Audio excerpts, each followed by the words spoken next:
Você sabia que muitas comorbidades podem impactar a vida de adultos com TEA? Você quer entender como reconhecer e intervir nessas condições para oferecer um suporte realmente adequado? Nesta palestra de hoje você vai descobrir tudo isso e muito mais.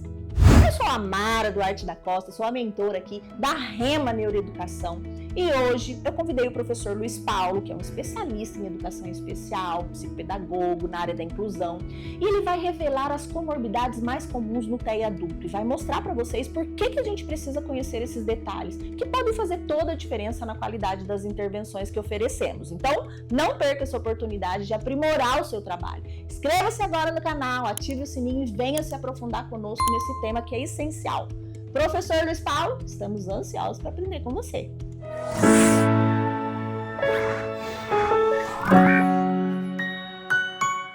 Falar de um assunto extremamente importante é o que eu vou trazer para vocês em termos de um assunto extremamente que vai fazer a diferença para a gente poder entender algumas características essenciais que vão fazer, complementar um diagnóstico de TEA, nessa perspectiva da vida adulta, o que a gente chama de comorbidades, Então, nós temos lá um diagnóstico de TEA, que acabou de sair tudo, e qual é a questão que envolve a parte mais de comorbidades, Então, isso é uma das coisas bem importantes que a gente precisa levar em consideração, tá? Então, eu vou trazer para vocês aqui, dentro dessa perspectiva, tá? Um assunto extremamente importante, que é a gente ter toda essa questão frente a comorbidades, Então, comorbidades no TEA. Eu vou trazer para vocês características, de transtornos, que tem toda essa questão frente a esse processo. E quais são esses transtornos que podem ter comorbidade em relação ao TEA? Quais são essas características? Então, eu sou o professor Luiz Paulo e estou aqui agora, neste momento aqui, disponível para todos vocês, para falar um pouco a respeito de comorbidades em relação ao TEA adulto, Quais são as comorbidades que podem, através do diagnóstico de TEA adulto, ter essa questão como comorbidade.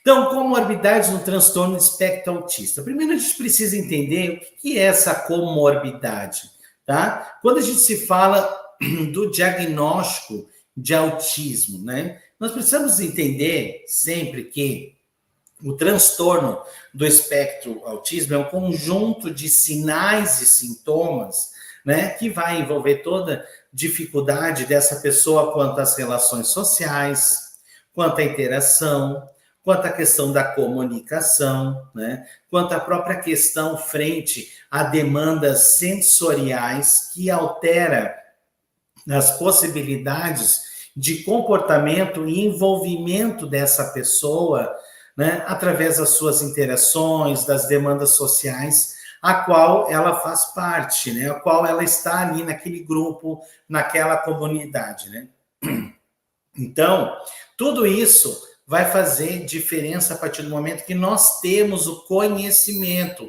dos sinais e sintomas. Isso faz toda a diferença. E por que é importante isso em termos diagnóstico? Por que nós estamos trazendo aqui? Porque nós temos que entender esse conjunto de sinais e sintomas que dentro de determinadas comorbidades são essenciais serem entendidas para que possam ser o quê? Trabalhadas, identificadas, tá? Por que tem que ser identificada? Porque nós temos que ter o conhecimento de quais são esses sinais que vão nos dar um parâmetro para a gente poder lidar, da forma como agir, de como poder trabalhar com aquela demanda daquele comportamento. Por que ele faz aquele tipo de comportamento? Por que ele age daquela forma? Então, o que acaba acontecendo? Então, isso é muito importante para a gente, porque a gente vai começar, deixar esses sinais mais claros Entender de que forma todo este comportamento está interferindo na qualidade, né, das demandas do comportamento dessa pessoa, para poder ajudá-la a discriminar, entender, compreender, e aí, a partir do momento que ele discrimina, que ele compreende, as coisas começam a mudar, porque ele vai ter mais noção e poder identificar quais são as possibilidades diante daquela demanda, daquele comportamento, para a gente poder agir, para a gente poder trabalhar. Isso é muito importante. Então, assim, não basta, gente, só um diagnóstico entender, é TEA. Tá, ok. Então, assim, qual é TDAH? Gente, TEA. Quais são os sinais e sintomas, né, na pessoa que leva a ela chegar a um diagnóstico dentro de um processo avaliativo e ser conclusivo que ela tem um transtorno espectro autista? Tá? Já paramos para começar aqui. Temos que pensar nessa maneira. Não basta só saber, tá, é TDAH, beleza, acabou a consulta, vou embora. Gente, não é isso, tá? Nós, enquanto profissionais, enquanto pessoas que estão ali num processo avaliativo, tá? Precisamos ter coerência, identificar esses sinais para promover para essas famílias, para aquela pessoa, principalmente aqui em relação ao adulto, quais são aquelas características que elevam algo a mais, que intensifica estes comportamentos e que faz com que sejam vistos, revistos, tá? Para que ele possa discriminar e a gente poder ajudá-lo a trabalhar com aquilo. Identificar aquelas demandas, criar possibilidades, estabelecer planos de trabalho para, né, literalmente entender aquele comportamento e estabelecer todo um processo de intervenção. Isso é fundamental para a vida, gente, tá? Principalmente dessas pessoas que têm um transtorno. Não basta simplesmente saber, tem uma comorbidade tal, ok. Mas que comorbidade é essa? Que transtorno é esse? Nós precisamos identificar, nós precisamos evoluir nesse sentido, entender que não basta simplesmente fechar um diagnóstico, que não é simplesmente, principalmente, né? E aí aqui de forma geral, a gente fecha um diagnóstico, simplesmente pega como aquilo que se fosse um rótulo, não é um rótulo. Ali tem sinais e sintomas importantes, e nós precisamos entender dentro deste processo quais são os sinais e sintomas que dão a referência naquele adulto e que chega a fechar esse diagnóstico. Isso é muito importante. E aí, dentro dessa perspectiva, nós vamos ter o quê? Comorbidades. Então, nós já temos lá o autista adulto, ok, ele já sabe, fechou o diagnóstico de TEA, ok, mas tem uma comorbidade.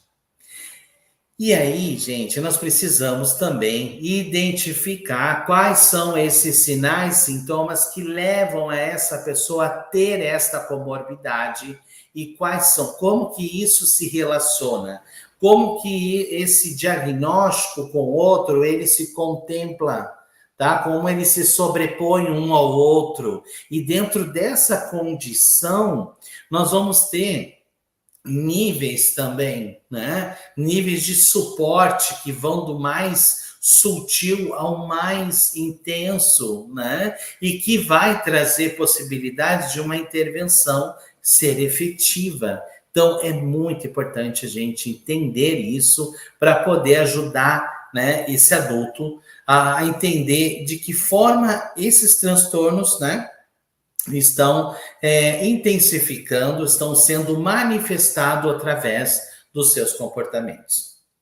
Para isso, nós precisamos entender quais são as comorbidades. Quais são as comorbidades diante do transtorno do espectro autismo na vida adulta que vai trazer essa perspectiva? Para isso, vamos entender, primeiramente, comorbidade. Comorbidade significa a presença ou associação, né, de uma sobreposição aí de um indivíduo simultaneamente ter a presença, né, a associação de 2 transtornos, tá? E ele também, gente, uma das questões mais importantes, eu tenho avaliado, trabalhado muito com isso, e uma das coisas que tem acontecido muito, e a gente precisa, enquanto profissional, entender isso, compreender que são múltiplos diagnósticos, tá? A mesma pessoa ela pode ter múltiplos diagnósticos, e para isso nós precisamos entender todos esses sinais e sintomas dentro destes transtornos. Que tá. Como que vai ser fechado um diagnóstico, se adulto tem um diagnóstico múltiplo? Quais são as características dessa multiplicidade toda? Diante de cada transtorno, como que é os comportamentos dentro dessa possibilidade? É isso que nós precisamos entender, tá? E isso necessita conhecimento, isso necessita prática, né? Conhecimento de causa e, principalmente, né, gente, conhecer o autismo na sua essência para poder entender todos esses sinais, esses sintomas, ok? Então, ou seja, a mesma pessoa pode possuir múltiplos diagnósticos ou diferentes quadros clínicos, tá? O autismo pode vir acompanhado de comorbidades, até mesmo ser uma comorbidade de transtornos neuropsiquiátricos, tá? E neurodesenvolvimento. Isso é bem importante a gente entender. De qualquer forma, a associação dessas condições tendem a deixar o transtorno mais severo. Tá? Isso é importante a gente levar essa consideração, que existe forte possibilidade isso, né? Muitos pesquisadores, muitos médicos dizem o seguinte, né? Que sem romantizar, né, gente? É importante a gente deixar claro isso, que uma das questões mais difíceis dentro de um transtorno, principalmente nessa vida adulta, as questões das comorbidades, né? Como elas intensificam também estes comportamentos, tá? E aqui eu trago para vocês, né, em termos para a gente poder entender as comorbidades que são frequentes em relação ao autismo, tá? Nós temos lá 70%, gente, olha que importante levar em consideração problemas motores. Olha, isso é forte demais, só para vocês terem uma ideia. Tá? 80% nós temos distúrbio do sono. 45% existe a possibilidade dessas pessoas terem o transtorno de DDI, que é o transtorno de desenvolvimento intelectual, tá?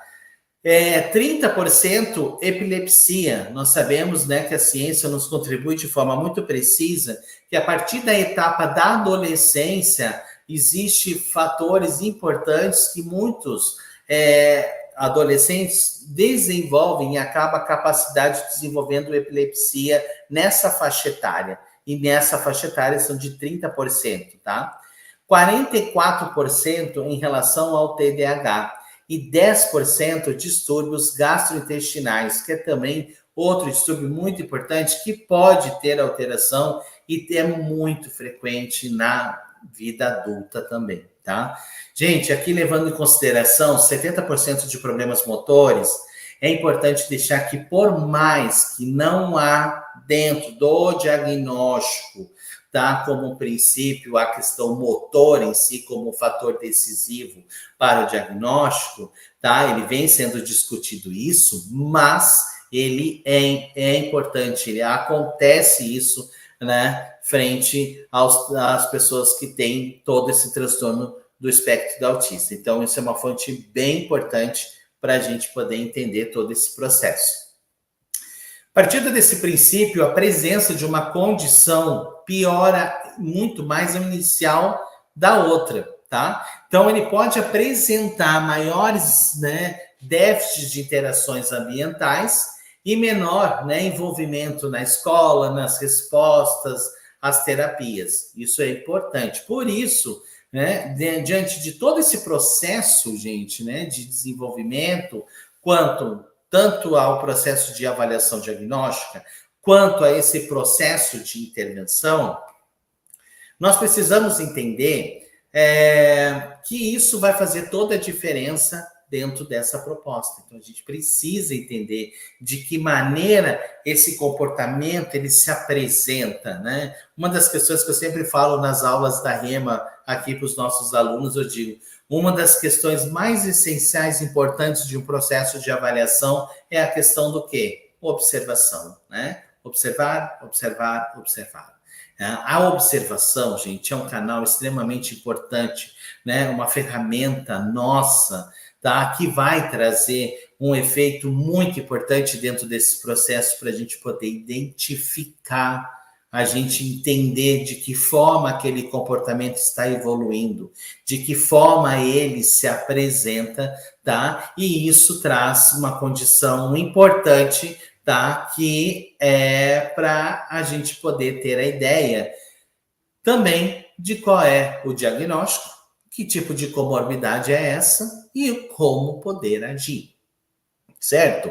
Vamos parar para pensar aqui. Um grande exemplo seria, nós sabemos que o TEA, ele tem, né, uma questão de aprendizagem literalmente literal, visual, né? É um ensino completamente sem erro. Então, existe todo um estilo na forma de ensinar essas pessoas, né? Fazer com que elas se apropriem do conhecimento. Isso faz toda a diferença na vida delas, tá? O mais importante, o que a gente tem que levar em consideração aqui, tá? Que sinais são esses? Então, eu já sei que o TEA, em termos de ensino, em termos de desenvolvimento, ele apresenta características muito particulares, tanto para a estrutura do ensino, como ensinar, tá? E como poder acompanhar esse processo evolutivo. Então, nós já partimos desse princípio que é completamente diferente do convencional. E a partir do momento que eu tenho, tá, uma comorbidade, principalmente quando nós tem TEA, gente, é importante que o TEA ele passa a ser, tá, um fator importante e primordial dentro dessa condição. Por quê? Porque a forma de eu ensinar e aprender, mesmo ele tendo TEA, é totalmente diferente. Então, eu vou partir deste princípio. Isso vai fazer muito necessário aqui, tá? Então, inclui-se alguns, em relação ao TEA, né, seguintes comorbidades, tá? Psiquiátricas e cognitivas, tais como ansiedade, depressão, transtorno de déficit de atenção, deficiência intelectual, tá? Médicas como convulsões, distúrbios do sono, que é um fator bem importante, é um fator muito pesquisado, desregulação, anormalidades gastro e epilepsia. Pesquisas desenvolvidas por Moreira apontam, dentro dessas comorbidades psiquiátricas, as mais comuns, tá? Então, ansiedade entra aqui como de 42% a 56% em relação, né, ao TEA adulto, tá? Depressão entra de cerca de 12% a 75%, certo? Então, já vai... Gente, é muito importante a gente levar, por mais que tenha todos esses números, todos esses tópicos aqui, uma questão que a gente tem que levar muito em consideração, tá? Entender esses transtornos, entender essas manifestações para poder promover um processo de intervenção, tá? Isso faz toda a diferença, né, nesse trabalho, tá? Então, transtorno opositor desafiador surge em 16% a 28%, tá? Abusos de substâncias psicoativas em menos de 16%. Transtornos alimentares, 4%, sendo que, além disso, cerca de 45% desses indivíduos diagnosticados com autismo apresentam déficit no desenvolvimento intelectual. Então, a gente tem que levar isso em consideração. Importante, tá? Porque aqui, ó, já tem um prejuízo. Gente, quando eu falo isso... É importante a gente lembrar que é importante a gente identificar, é importante um processo de avaliação, né, fidedigno, tá? Para que se possa ter um acompanhamento efetivo desse trabalho. Isso vai fazer toda a diferença, tá? Então, se a gente não tem o conhecimento, né, de toda essa especificidade, as coisas vão se tornar muito mais difíceis. E aí, toda essa comunidade científica diz o quê para a gente? Prejuízo. Uma das palavras mais usadas, né, porque a pessoa ela acaba não sendo desenvolvida e vai começar a ter o quê? Prejuízos dentro desse comportamento. E aí começa a depressão, muitas vezes vem ansiedade, vem outros tipos de transtorno que acabam, né, dificultando todo esse processo de desenvolvimento. E aí as coisas se tornam muito mais efetivas. E às vezes, gente, é importante a gente saber que é muito irreversível isso também, tá? Porque já entra num prejuízo tão grande nessa vida adulta que vai ser mais difícil todo o desenvolvimento desse processo, né? Então, vamos parar para pensar simplesmente com as características do autismo. Uma rigidez de pensamento, né? Uma inflexibilidade, né, frente a pensar, a criar possibilidades, uma questão, né, uma rigidez cognitiva. É muito difícil se você não trabalhar isso. Depois as coisas se tornam muito mais difíceis, né? Porque ele não está mais acostumado a pensar de outra maneira, de se colocar de outra maneira. Isso acaba alterando de forma muito significativa aí o desenvolvimento dessas pessoas, tá? Outra autora ainda expõe aproximadamente 70% de sujeitos com TEA tem algum nível de perturbação mental e 40% deles pode ter de 2 ou mais comorbidades. Aí entra naquele, mais uma autora aí, né, nos respaldando também, nos contribuindo e nos dizendo que a questão, né, de comorbidades múltiplas dentro do diagnóstico de TEA, tá? Então, aqui nós temos, né, após esse diagnóstico, não se exclui a possibilidade de outras psicopatologias. Isso é importante a gente entender, tá? Então, olha só que dados importantes para a gente. 70% associação com outro transtorno mental, 40% pode ter de 2 ou mais transtornos, 40%, tá? Quais são os mais comuns e quais são as condições mais médicas? Vamos lá. Condições mais comuns que a gente vai falar um pouquinho hoje aqui, que é TDAH, ansiedade, depressão, tá? Tem a questão também da dislexia, descalculia, distúrbio alimentar, condições médicas como epilepsia, distúrbio do sono, constipação. Então, assim, são dados, gente, muito importantes. E olha aqui, transtorno bipolar, tá? Problemas sensoriais. Então, tem vários outros fatores também que trazem essa importância. Aqui, mais de 70% desses indivíduos apresentam alguma comorbidade, tá? Então, nós temos olha lá, problemas motores, distúrbios do sono de 50% a 80%, tá? 45%, olha ali, uma média de deficiência intelectual, tá? TDAH de 28% a 44%, epilepsia 30% e 10% os distúrbios, tá? Então, vamos entender um pouquinho alguns transtornos aqui que tem como comorbidade em relação ao TEA, para a gente poder entender de como eles também acontecem, se manifestam. Então, aqui eu trago para vocês um dos primeiros, que é o déficit de atenção e hiperatividade, tá? Então, o que é o TDAH, gente, né? Então, o TDAH, ele é um padrão persistente, tá? De desatenção ou hiperatividade e impulsividade.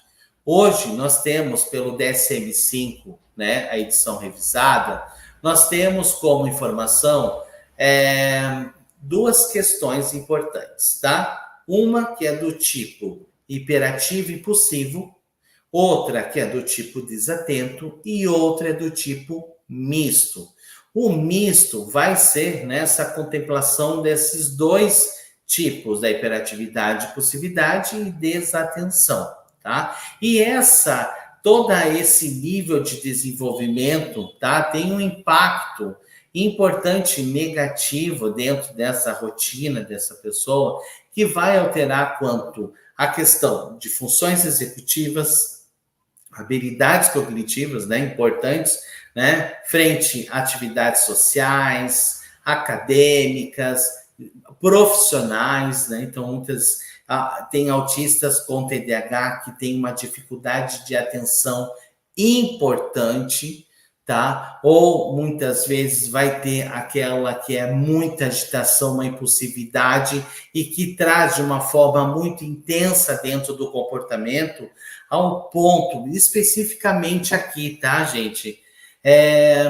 Precisa de procedimentos, precisa entender a condição dele no trabalho, né, em casa. Então, um processo de avaliação aí vai trazer esses sinais. E o que eu digo sempre, né, numa avaliação de adulto, que é mais importante depois, é você entender toda a dimensão comportamental que essa pessoa apresentou, que ela trouxe, e quais são as situações que são necessárias, tá, para poder trabalhar. Então, o que acaba acontecendo? Quando a gente consegue identificar isso, a gente vai vendo esses padrões. Por exemplo, temos lá um padrão comportamental dessa pessoa dentro desse trabalho, dentro dessa perspectiva. Associado ao autismo, nós temos muitos autistas adultos que têm uma das questões essenciais é a dificuldade quanto à compreensão, né?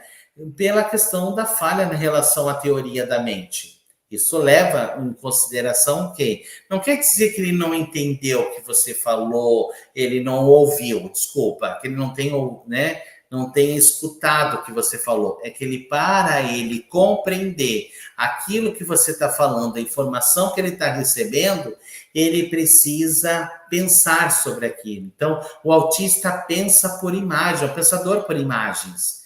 E se ele não tem aquela imagem, ele não tem aquele processo, ele não conheceu, ele vai ter dificuldades de projetar esse pensamento. E aí ele leva o quê? Um tempinho a mais para pensar, para processar, tá, gente? Isso a gente leva muito em consideração aqui.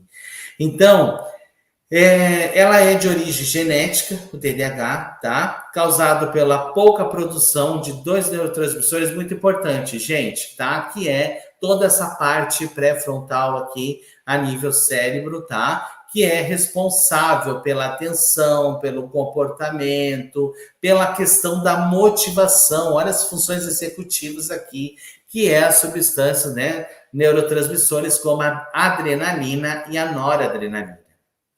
Então, essas pessoas que têm esta comorbidade, esses adultos, eles acabam tendo que ter todo um trabalho, né, muitas vezes uma terapia medicamentosa para poder, né, desenvolver ali, dando o remédio, ele vai dar este suporte, tá, para que esses neurotransmissores, todas essas funções possam desenvolver, né? Então, aí a importância do diagnóstico, né, e da avaliação médica em termos de trabalho. Então, isso é muito importante, tá, gente? Trago para vocês aqui outro transtorno que é muito comum, tá, no TEA adulto, que é o transtorno obsessivo compulsivo.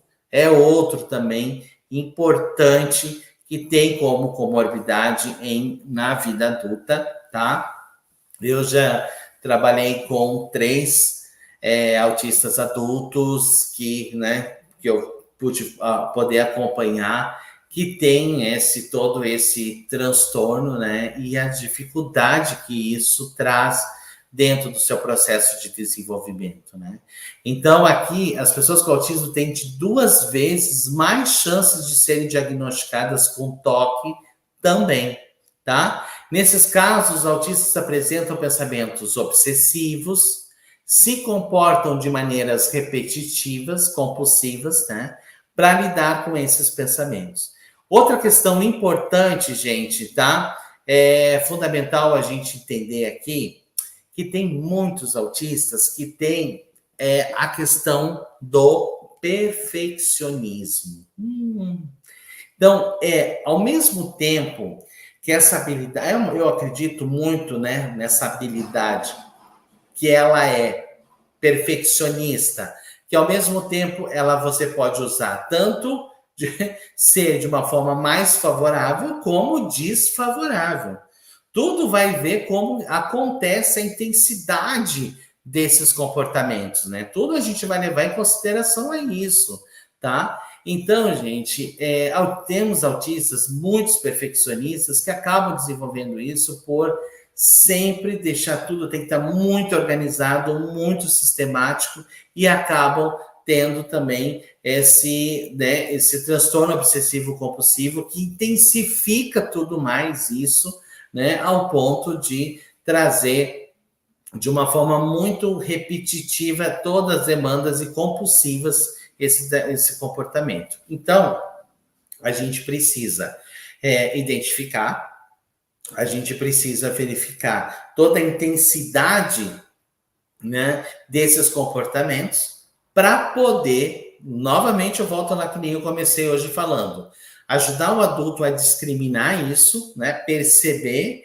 e também com estratégias, com práticas baseadas em evidência, né, com uma intervenção adequada, poder ajudá-lo a trabalhar para que ele venha o quê? Flexibilizar este comportamento, flexibilizar a questão do pensamento, tá? Só que aqui, em muitos casos, dependendo, vai necessitar também de toda uma rede de apoio, né? De uma equipe multidisciplinar, um médico muito atento também que acompanhe esse processo, tá? Para que possa literalmente, né, ser efetivo, né, no processo de intervenção.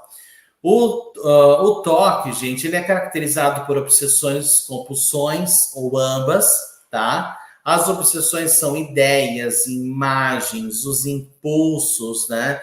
Recorrentes, persistentes, indesejados, né? Que acabam tanto provocando pensamentos, olha só, tá?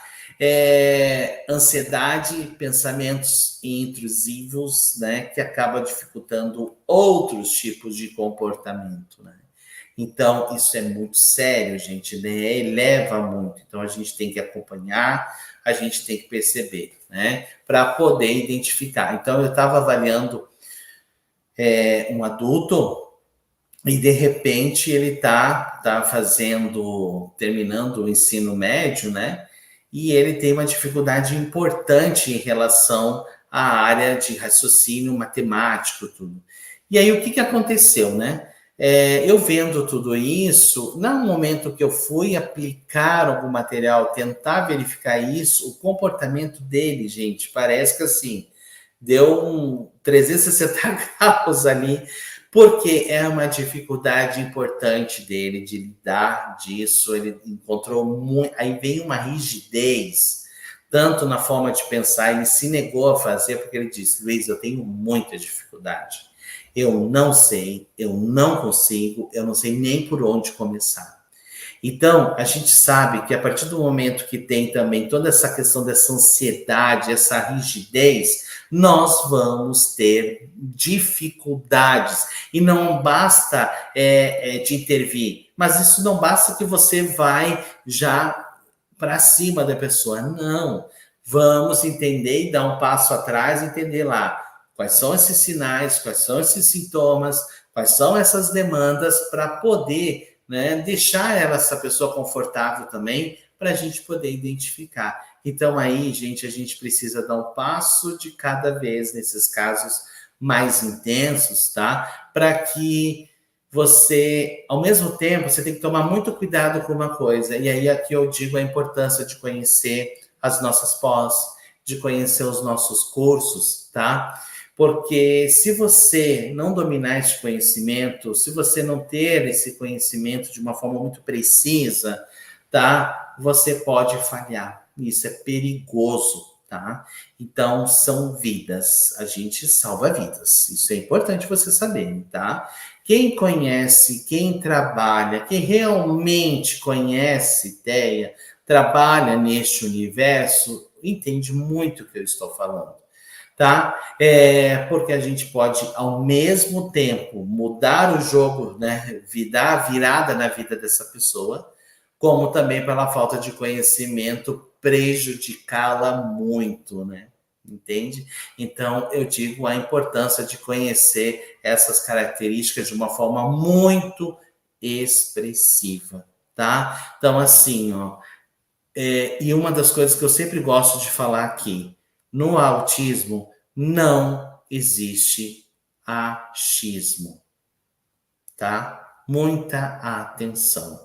Não existe achismo, existe prática cientificamente comprovadas, tá?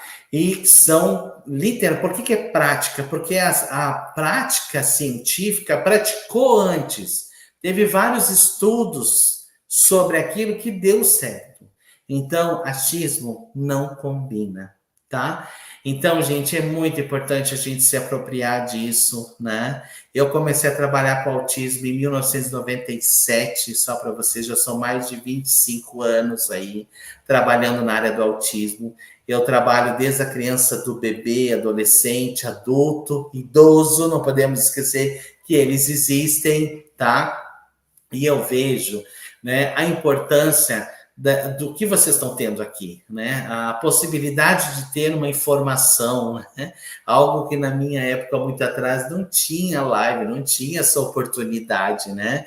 Mas vocês estão tendo a possibilidade, né, de fazer uma imersão, né, de descobrir o mundo de cada criança, de poder descobrir o mundo agora, né, do que a gente está falando hoje aqui, do transtorno espectro autista na vida adulta, né? É algo que é novo dentro aqui da REM em termos de pós e que a gente está trazendo como algo muito importante ser trabalhado, né? De ter essa perspectiva, da gente entender que aquela prática baseada em evidência em relação à criança, como que eu trabalho? Em relação ao adulto, como que eu trabalho? Quais são essas intervenções, né? Quais são essas possibilidades diante de cada transtorno desse, de cada comorbidade que altera de forma significativa a demanda do comportamento, tá? Há diversos estudos também, gente, que comprova a relação do toque com o autismo, tá? Sabe-se que o toque pode ocorrer de 6 a 10% de crianças com TEA e estima-se 2% da população geral com o toque, tá? Então, também nós temos pico de incidência entre crianças do período escolar, quanto jovens e adultos, na faixa de 18 a 20 anos. Olha que importante, tá? Pessoas com autismo têm 2 vezes mais chances de serem diagnosticadas com toque também. Então, a gente não pode deixar de levar em consideração também todas as demandas de comportamentos, como vem acontecendo, como se apresenta, né? Então, eu digo assim, tem aquele adulto na sua frente, como que se apresenta? Como é que ele chegou? Né? Como é que ele já se aproximou de você? Como é que ele te cumpre? Tudo isso já começa ali a avaliação. Ali a gente já começa todo um universo de informações importantes a serem considerados, tá? Gente, em relação ao toque, tá? Os autistas apresentam pensamentos obsessivos. Olha a relação aí para a gente poder entender, tá? Se comportam de maneiras repetitivas e compulsivas, tá? Lidar com seus pensamentos, tá? Podem lavar as mãos repetidamente, organizar objetos várias vezes, tá? E tentar controlar, né? Para tentar controlar pensamentos ruins que possam estar acontecendo, que pode estar evoluindo, tá? E aqui nós temos 2 referências muito importantes, né? Que vem o transtorno bipolar, né?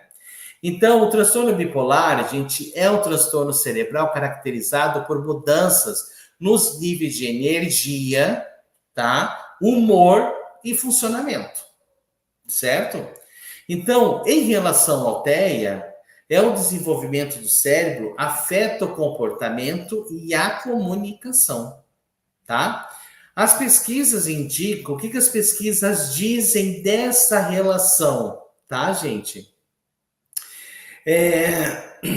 Que o transtorno bipolar e TEA compartilham alguns dos mesmos padrões de expressão gênica, né? Além disso, as pessoas autistas podem apresentar sintomas associados tanto ao transtorno bipolar e potencialmente vice-versa. Olha que interessante, tá? Ou seja, ambos se sobrepõem e aumentam o risco de diagnósticos incorretos. Então, isso é muito importante a gente entender também, tá? Então, assim, às vezes não é que essa criança, desculpa aqui, tanto a criança quanto o adulto pode alternar aqui, né, essa emoção, todo esse sentimento, todo esse humor, ele está alterando tudo isso, ok? Mas, muitas vezes, nós temos que entender aí, e ser muito bem claros nessa visualização dessa evidência desses comportamentos que estão sendo apresentados, o potencial deste comportamento, tá? Como que ele se apresenta? E aí, assim, nós temos que entender que vai ser comum, muitas vezes, na vida adulta, apresentar isso, né? De algum evento, de alguma situação, sair da rota da pessoa, ou alguma demanda sensorial alterar o comportamento, mas ela é específica, tá clara. Isso não quer dizer que ela tem um transtorno bipolar, porque ela está alterando demais, dividindo vários tipos de comportamentos. Não. Muitas vezes essas demandas de comportamentos, elas são pontuais. A gente consegue visualizar. É diferente quando elas são constantes e ela tem, né, uma questão mais contínua, tá, gente? Isso também traz outra perspectiva aqui para a gente poder estar atento. Transtornos de ansiedade, importante a gente falar também, tá? Então, é importante que nesses tipos de transtornos de ansiedade, nós temos lá mutismo seletivo, fobias, transtorno de ansiedade social, tá? Transtorno de pânico, nós temos lá pessoas que podem ter um mutismo seletivo, tem uma dificuldade, gerar um nível de ansiedade tão grande ao ponto, né, de não ter uma fobia, de não conseguir se colocar, não conseguir se expor, ter uma dificuldade quanto a isso, tá? Transtorno de ansiedade generalizada, transtorno de ansiedade, né, induzido por substâncias que pode estar sendo induzidos, né, que entra também essa questão da droga, né, gente, que isso pode estar gerando dificuldades importantes, tá? Aí nós temos aí o transtorno de ansiedade de separação, que envolve ansiedade persistente, intensa, pode estar longe de casa, separado de pessoas aos quais tem mais apego. Então, isso pode acontecer de uma forma muito precisa, tá? E aí entra os tipos também, que eu estava falando para vocês já, dos tipos de ansiedade que são mais comuns em distúrbios de ansiedade, tá? Entra fobias, o TOC, tá? Ataque de pânico, transtornos de estresse pós-traumático, isso é muito sério, tá? Autistas adultos que vêm no desenvolvimento legal, tá acontecendo, de repente sofreu um acidente ou fez uma cirurgia, né? Mudou sensorialmente, começou a sentir dor, coisas que ele nunca sentia, e daqui a pouco começou a gerar um estresse devido a essa dificuldade, né? Atualmente eu estou com um paciente adulto agora que acabou de passar por uma cirurgia, né? Importante. Eu até estava falando com ele ontem, né? E eu percebi, ele me mandou um áudio, a gente estava conversando, segunda-feira eu vou poder atender ele, e ele estava até me dizendo assim, coisas que ele está sentindo que até então ele não conseguia, porque no pensamento dele, a cirurgia ia acontecer, ia resolver o problema, e no outro dia ele estaria como tivesse tudo normal como antes, né? E não. Tem um pós-operatório, tem um corte, tem toda uma recuperação, tem um processo de alimentação que ele precisa ser feito. Então, tudo isso entra, tá, gente? Também é importante. Nós temos aqui uma condição também importante, que são os problemas de sono, tá? Também muito importante, campeão de audiência aqui também, com uma comorbidade muito importante, tá? Então, observa-se muitas vezes em relação a esse quando dificuldade em relação à hiperatividade, que pode estar alterando também, manifestações gastrointestinais, que podem levar, não identificados muitas vezes, né? Podem levar a problemas de insônia, tá? Dificuldades. Gente, adultos que às vezes não discriminam, que não estão, assim, que não comeu no dia. Ele segue tanto a rotina dele, e aqueles que hiperfocam, estão hiperfocados no assunto, ele não, nossa, eu estou com dor no estômago, estou com dor aqui. Às vezes ele não percebeu que a dor que ele está tendo é porque ele não se alimentou, ou porque ele não foi ao banheiro, né? Então, assim, de estar focado e não conseguir discriminar isso, tá? Então, isso é bem importante a gente entender aqui. Qual é a relação do autismo, gente, né, e os distúrbios de sono, tá? O autismo é comum haver um desequilíbrio no ritmo circadiano, tá? Ou seja, a atividade de dormir e fica acordado 24 horas o dia e que é regulada por um relógio biológico. E é um mecanismo que avisa o cérebro se é noite ou dia e se devemos ter sono ou ficar acordados, tá? Então, uma das ferramentas que regula todo esse ciclo é qual, gente? Melatonina, tá? Que é o hormônio do sono, né? Organizado, que é liberado à noite, né? E avisado no cérebro quando chegou a hora de adormecer, certo? E muitas vezes é necessário ter essa dificuldade importante, né? Hoje já existe a melatonina, já está liberada no Brasil. Muitos autistas adultos utilizam a melatonina, né, como um procedimento importante para poder, né, adormecer, ter uma qualidade melhor, né, gente? Então, isso é bem importante aqui, tá?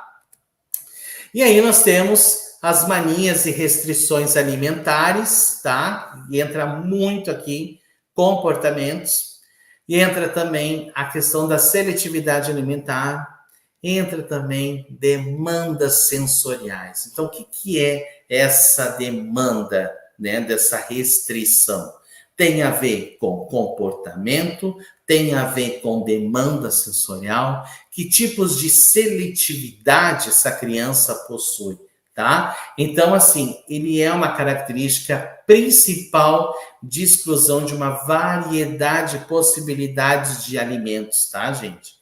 E essa postura muitas vezes pode ser transitória, tá? Que acontece que corresponde de forma muito efetiva na adaptação, na inserção de novos alimentos, ou também pode estar acontecendo de perdurar ao longo do desenvolvimento da pessoa. E aí nós temos problemas, nós temos dificuldades, que vai alterar o quê? Né? Toda a condição do comportamento dessa pessoa, né? Vai atingir o organismo. E aqui eu confesso para vocês que é uma das questões mais cautelosas que nós devemos ter em relação a essa comorbidade, em relação ao autismo, tá, gente? Porque se ele tem uma questão, né, uma sensação, eu já tive paciente adulto que literalmente ele nunca comeu, ele utiliza, tem todo um acompanhamento nutricional, né, de alimentação via com vitaminas devido ao fato de ter alterações significativas, né? Então ele adora o cheiro da comida, ele sonha em comer aquilo, coloca na boca e ele não consegue, né? Então aí é um trabalho muito sério, muito importante, tá? Então, a seletividade caracteriza pela essa tríade: pouco apetite, recusa, desinteresse, tá? Tem uma combinação de uma certa limitação de variados alimentos que são ingeridos. Então, tem várias questões importantes aqui. Temos epilepsia, que é outro, né? Que acontece que os neurônios cerebrais comunicam-se através de informações elétricas e químicas, né? E em um determinado ponto do cérebro, esses neurônios, esse grupo de neurônios, passa a gerar descargas elétricas de modo excessivo e síncrono, né? E essas células podem ter uma crise epilética, né? Então, isso pode trazer. Aí é importante, quando acontece isso, imediatamente um acompanhamento, né?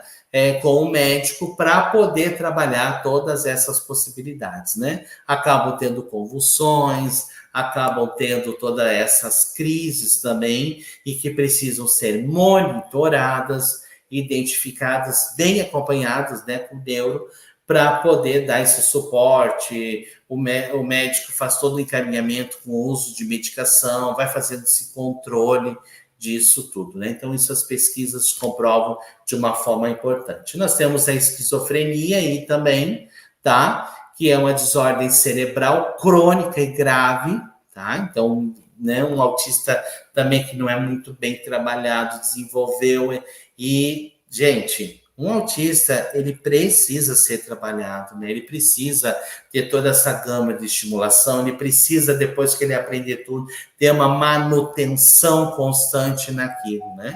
E aí nós temos aqui a esquizofrenia, né? Que é, né, uma caracterizada por diversos episódios contínuos, recorrentes de psicose, né, alucinações, delírios, tá? E temos aqui vários sintomas, tá? Nosso tempinho já está finalizando aqui, tá? Então, assim, alucinações, delírio, apatia, isolamento social, dificuldade quanto a dormir, insônia, tá? Comportamentos totalmente estranhos, inapropriados, tá? Então, vive toda uma questão de intervenção com habilidades sociais, questões comunicativas adaptativas, tá? Vai envolver também intervenções tanto comportamentais, educativas e de medicação também, né? Para poder dar uma qualidade de vida, né, nessas pessoas.